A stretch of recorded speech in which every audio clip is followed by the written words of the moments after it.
Hi, everyone. Thank you for joining us today. Hi, Carsten. Before we jump into our conversation on demystifying risk, could you tell us a little bit about yourself, your career in safety, and maybe a little bit of insight as why you're referred to the Indiana Jones of safety? Yes, thanks for inviting me, Stephanie. And it's a pleasure to be here. A bit about myself. Currently, I'm working as a Senior Advisor Occupational Safety for the Norwegian Police Force. My background isn't police at all. I used to say everything I know about police is from television, so it's probably not really reliable knowledge at all. By training, I'm a mechanical engineer, and when I was at the technical college, I hated it within 3 months. But luckily, I came in a practical year where I worked in safety and quality, and that's how I got into safety. Well, 29 years ago, almost. So that's quite a while. Most of my working life, I've been in various railway organizations in Netherlands and in Norway. And I had a brief stint in offshore, which was interesting, but not really my sector. Well, besides working as a safety professional in various organizations, I'm very interested in the development of knowledge in our industry, in our line of work. Yeah. And I'm also pretty interested in the professionalism and raising that. I'm a member of the Dutch Society of Safety Science, which I've been for almost those 29 years. And at some point I've read a lot, and I wrote a bit before I came with some books, and I thought, let me professionalize my knowledge a bit. So I went studying, and I drifted off accidentally, perhaps, in the more historical part of safety, which interests me because I'm interested in development of knowledge. And so I did some archaeology, and my thesis for Land University was about Herbert William Heinrich, the safety pioneer from the 20s and 30s. And I did some real archaeology on his work, and also other ancient safety literature. And at one point, a Dutch peer of mine, Roland Bakker, who regrettably died 2 years ago, I think. He nicknamed me the Indiana Jones because I did all the digging of the safety gems from the long ago. So that's how I got the name, and I kept it because I was honored. Yeah. But I don't run around with a whip or anything. Maybe a hat. We'll have to get you a hat. Sometimes I need a hat, as you see here. I need protection. Well, thank you very much for that introduction. You know, part of this series is helping professionals develop themselves, right? We're trying to provide experts and just valuable pieces of knowledge when it comes to safety, even stealing things from things like process improvement, change management, and general business practices to help make the safety profession, a little bit more resourceful, or providing another resource for the safety profession, right? You can't have too many resources. So if we can add another voice. And so that's why I'm excited to have you today, because I do think that your books, as well as your knowledge on the safety industry, is invaluable. And so I would like to kind of go forward in looking at, in this particular conversation, demystifying things like risk so that safety professionals can be a little less hesitant when approaching problem solving. So, as an author, you've published several books on topics like measuring safety, myths in safety, and most recently, you're Preventing Industrial Accidents, which looks at the works of Heinrich. What prompted you to begin your writing career? Well, as things go, this moves in little steps, and I don't really know what really prompted me, but I had been writing for, well, I think I started a decade ago or something, with little blogs and articles. And as I mentioned, I'm in this Dutch Society for Safety.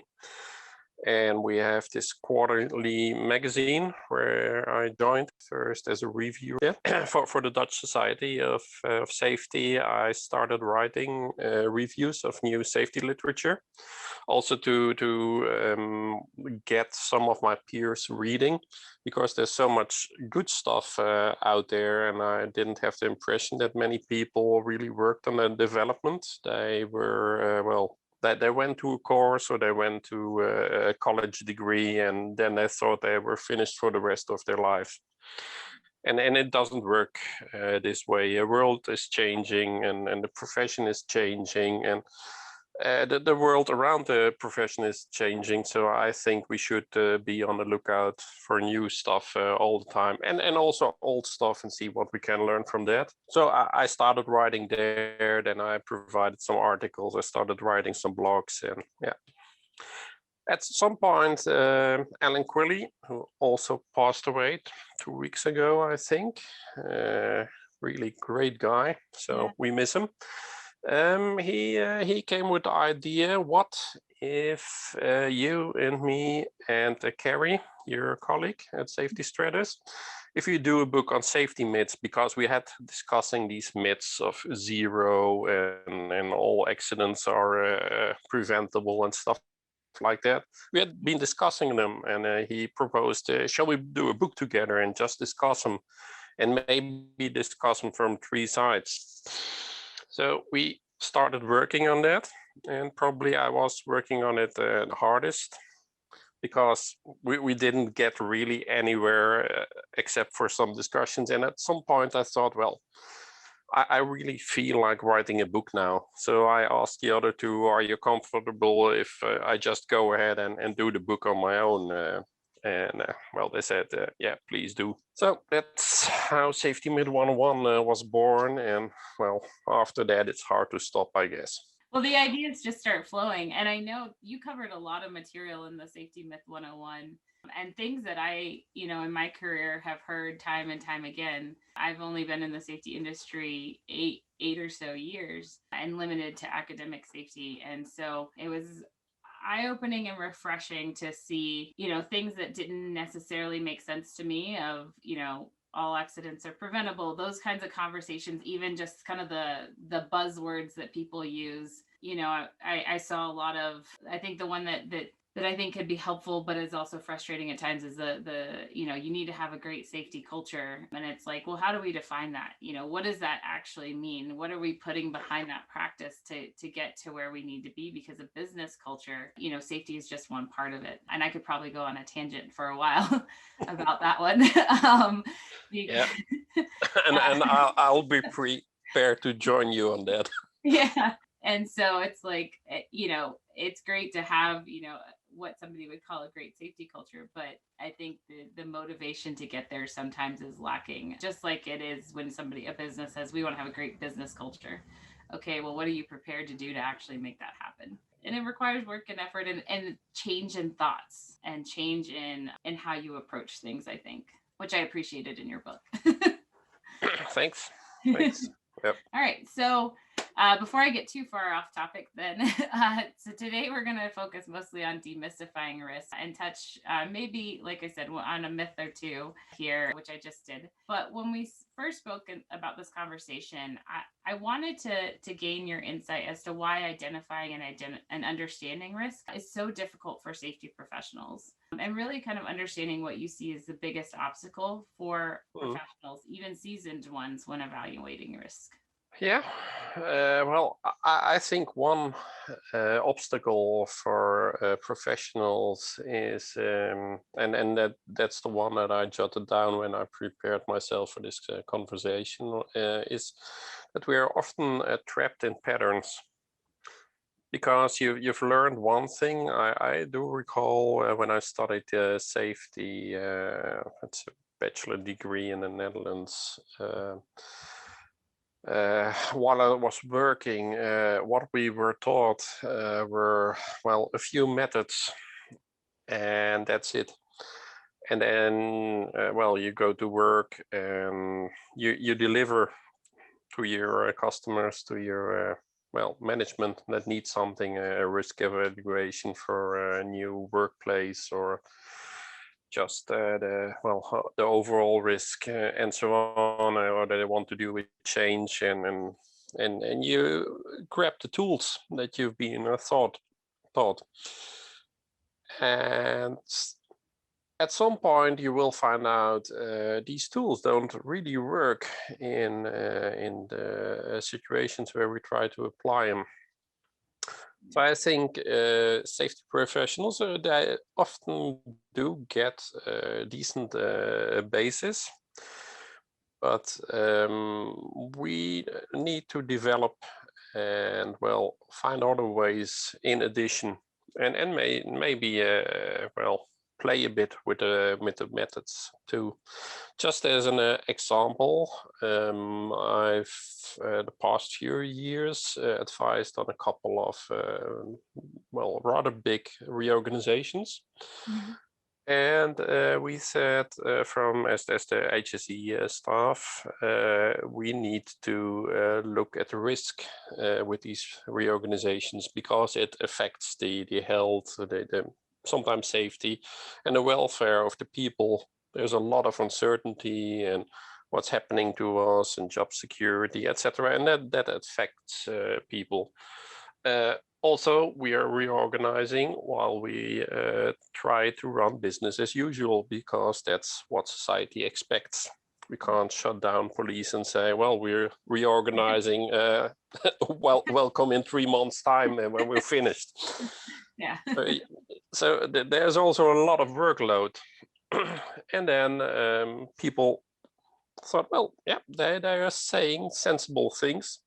Let's do risk assessments. And then they started, well, the severity and the frequency or probability, and it just doesn't work.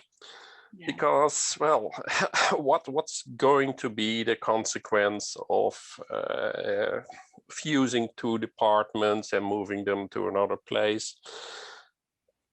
It can be anything, and what's the probability of that? So it just doesn't give meaning. And then we tried other ways of, well, approaching the risk or the problems. That's part of demystifying also. Some people think, well, risk, that is severity times probability. So we said, well, why don't we talk about problems instead? Because, well, that's just another way of looking at risk. And besides, we have also positive sides, because we reorganize for a purpose. We want to achieve the positive side of risk as well, and let's call that opportunities. And then discuss problems and opportunities, and discuss it with the people. What bothers them? So you're going much more to the, well, should I say, soft side of risk, which was much more useful and appropriate in this setting. So that's just one thing where we found out, well, being trapped in what we usually do isn't working. So let's find another way of achieving the same goal. And I wonder too, if you took and you had, you know, in a chemistry lab, right, it makes more sense to do the risk and probability, because you have a controlled experiment. You still have a human factor, but there's less volatility, I think, in than human emotion, right? And so I think learning as safety professionals, because I wholeheartedly agree that once you learn, there's these tried and true things that you just follow, and then to get people to step out of that box and look at things from a different angle is often difficult.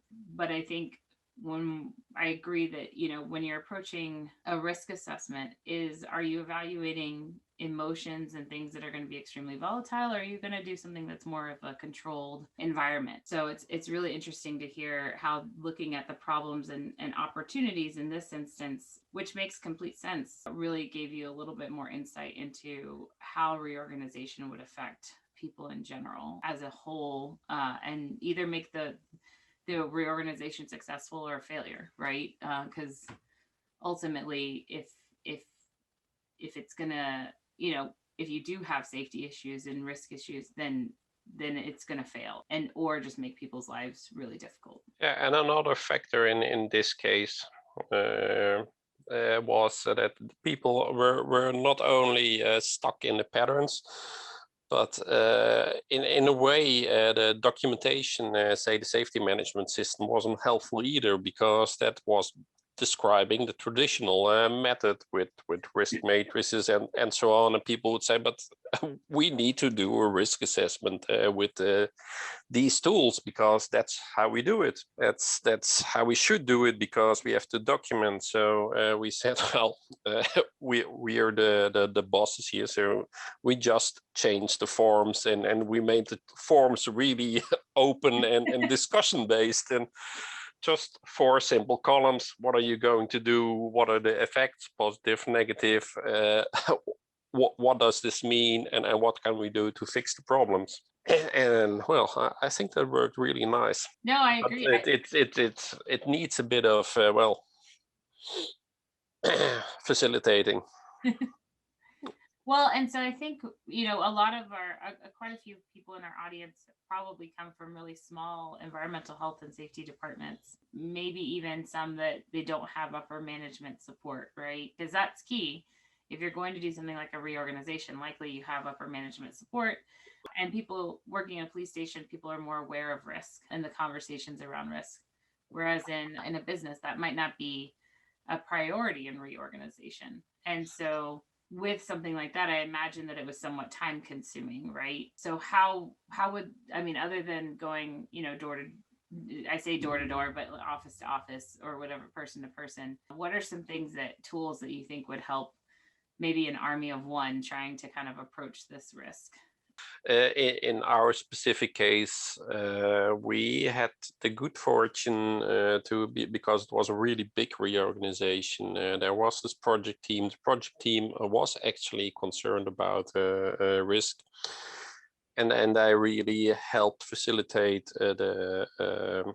the whole issue by making it a management responsibility. The manager of a unit was responsible of having a kind of process, and he had to report, or she had to report on the matter and how they were faring, and whether they had action plans and whether they had involved people. So that helped a lot. It still didn't work 100%, of course, because some people will just go through the motions. They will rather fill out the forms than actually have the discussion. But in some places, we saw some wonderful processes where people were involved, and where they really went, and the process went as we had dreamt it. And it's those small victories that you have to celebrate. Right. I was just about to say that. So yeah, and in my previous life, I remember doing, risk assessments are great, but I would do a lot of evaluation on novel compounds, right, that people were using in animal research. And that's like a wild card situation. You never know what you're gonna get sometimes. And having people not necessarily fill out the risk versus probability, but asking them questions about the drug. Tell me how it's used. What are you anticipating as a research professional, the metabolism and things like that, which are all answers they should have for their research. And when we broke it down to those conversations and then asked them to kind of evaluate how much do you think is actually going to end up in your bedding, and then working with, our HAZWASTE team to check, but really kind of working as a team effort to kind of get to the end goal of, is that cage safe for somebody to handle or is it not? And if it's not, what kind of PPE? but not just doing a risk versus probability, but deep diving a little bit more, working one-on-one. So I do like the team approach personally. Yeah, and I think many people do a lot of this stuff already, and they are actually quite good at handling risk without being aware of it, because they have this idea, okay, risk assessment, that means that you fill out some kind of a table and you play with these numbers, and then you get some color and you put them in a risk matrix, and that's a risk assessment. But no, it's not. It's just thinking, well, what could happen? What should I do? What's the effect? And yeah. Well, and you mentioned in your book too. I mean, we do risk assessments daily, right? As a parent, I mean, I do a risk assessment all the time on my son's hiking, and I can see him, and it's part of your natural innate ability, I think, as a human to do a risk assessment. And I think sometimes we overthink that as safety professionals. Yeah, we overthink that, and maybe we don't use that ability well enough. Yeah. So we try to actually engage that and tell people you're doing most of this already, and for police officers, well, it's ingrained in their work, and they have actually a hard time distinguishing: are we doing police work, or are we taking care of our own safety, security? Yeah. And I think that's good.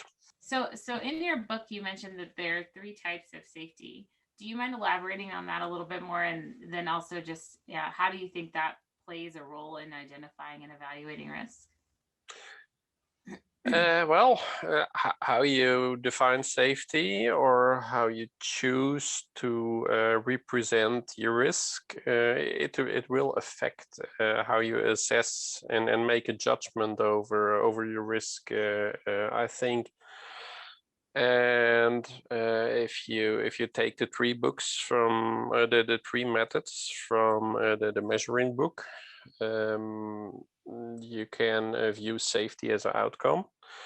In risk terms, I would think it's more or less the experienced risk that you have been exposed to in period of time, like the number of fatalities on the roads. It's often presented as experienced risk by regulators.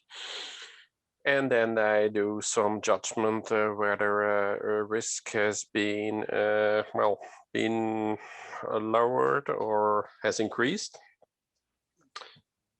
So that's one way of thinking about risk, and it puts a premium more or less on risk can be judged looking backwards, which is valid to a point, because the near future is probably pretty much like the near past, but it is limiting, and in a sense it's even wrong, because risk isn't about the past. Risk is about the future. Risk is about something that hasn't happened yet but may happen or may never happen. That's the fun part of risk, because you don't know what it is until it is, and then it isn't anymore, so to speak. That was very philosophic. Yeah.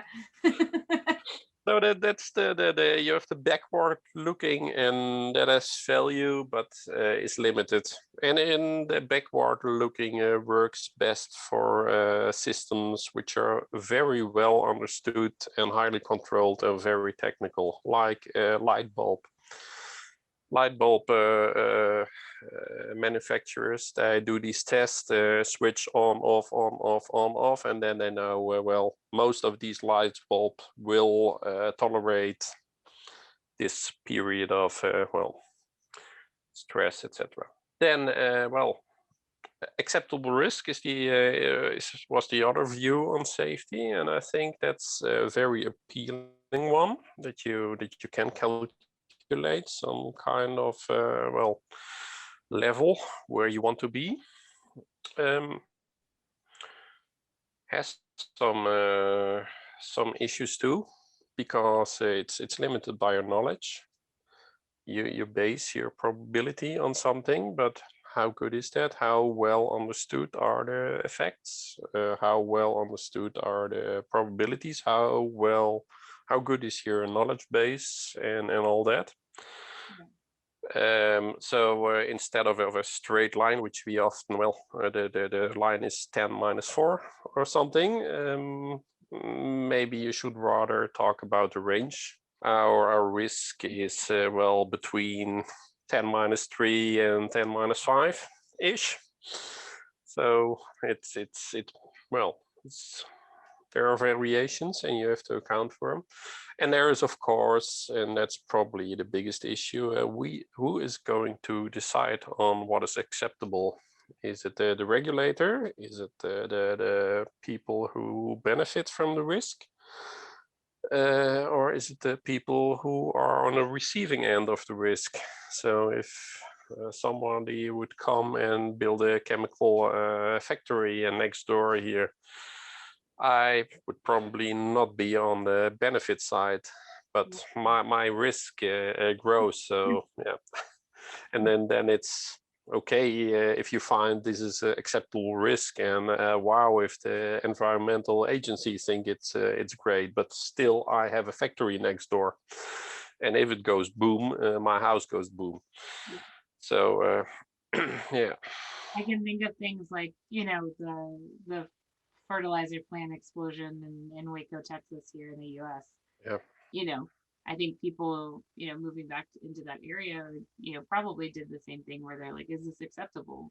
Do I want to live this close to where there was this major accident and people lost their homes? So that just, my mind went straight to that example of, just the devastation that regulators obviously found it fine. The company found it acceptable, but the homeowners at the time may have found it acceptable, but going forward likely will not. Yeah, and there are a zillion cases like these where who decides what's acceptable. But it's a very appealing idea, I think. But it has a lot of limitations too, which I think we as technical safety people probably don't see, because we are very much in this mindset of, we can calculate, and of course there are uncertainties, and we can calculate those too. And then we can say on a theoretical basis, this should be great. And then we are baffled by the fact that others don't agree with us. Well, it seems like they talk another language, and they do talk another language. And that's an interesting topic. I've been reading up a bit on safety. In that book is seeing safety or risk as following of rules, which I think is a very basic way of looking at risk and safety, and it's also a very comfortable way, I think, that you more or less benchmark something with, this is how it should be done, and if I do it this way, then I control the risk. It's what we do at traffic lights. We stop at red, we drive at green, and most of the time that's how we should behave. And then things go right. And it's how we teach our children in safety, because children aren't able to risk assess yet. At least I don't think they understand the concepts yet as little children, 3-4 years old. So we teach them rules. If you come to the side of the road and there's this light, you stop at red. And my children were really good at it. We went shopping, and then they would, when people crossed at red, they would,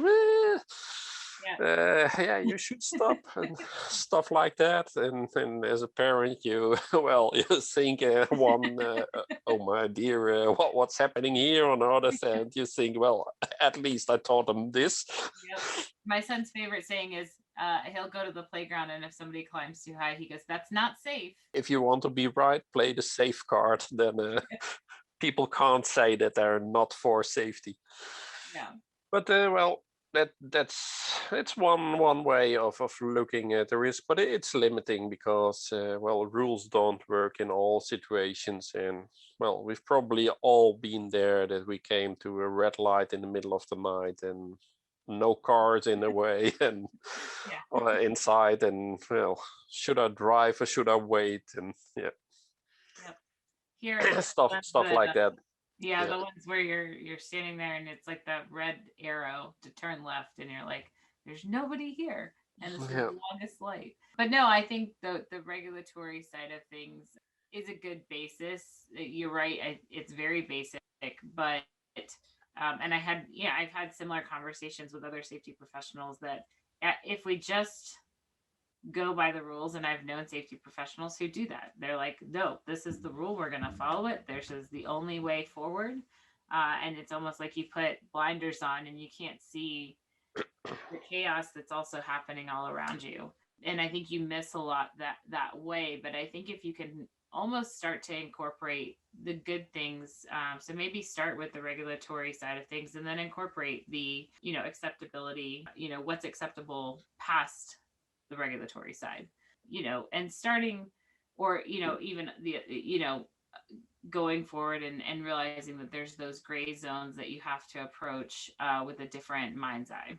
Yeah, and well, I think people should, to a larger degree, look where rules are really fitting and where they aren't counterproductive. And I think the last year is a fantastic case for all this kind of stuff where, well, what was it? I think my parents, who live down in the Netherlands, they weren't allowed to have my sister with her children over for visit, because then they would receive 5 visitors.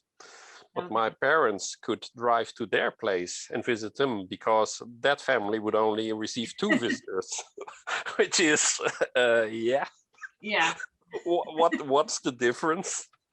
Who is receiving and who is being the guest? And that's, yeah, no, that doesn't. Where rules and rules are great because they simplify also stuff, because, well, we don't have to, what should we do? What is acceptable in this situation? And are we sure? No, we just get a rule from whoever makes the rules, and then we follow them, and we think it's good.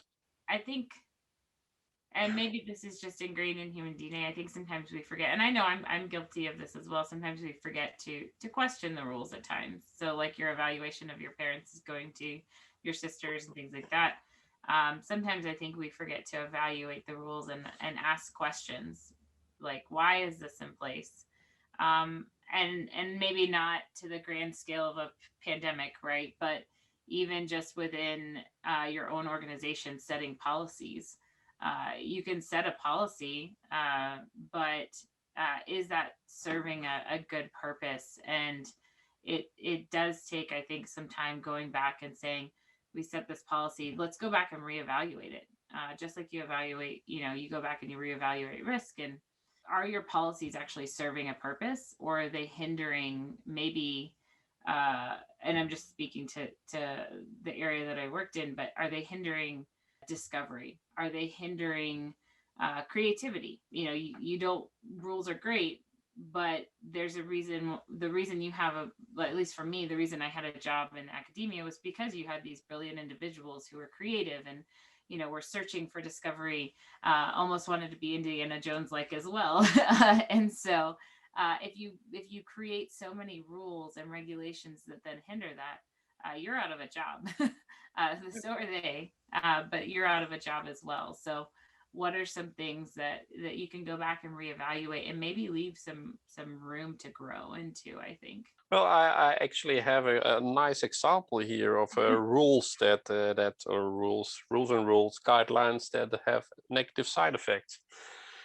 This bottle here with water, the date on this says 31st of August 2020. Okay. So the best before date, it's almost a year ago, but it tastes perfectly fine. And at least here in Norway, I don't know how it is in the United States, more and more there is this greater awareness of, well, these dates, they're useful, but you can also smell and taste, and if it's good, it's good. So it's not the date that necessarily says something about consumption. The date is about the selling date. But I drink this water and it tastes perfectly fine. It's almost as if the sell date or the expiration, not or the best by date, is what the company would assume is acceptable risk, right? So they'll assume acceptable risk for that water being good quality up until that date. And then after that, it's up to you as the consumer to decide, is it acceptable or is it not? And then so who decides on the risk? And I think in the companies, it's very much the lawyers who say, well, we don't want any cases. So, well, do a date that we can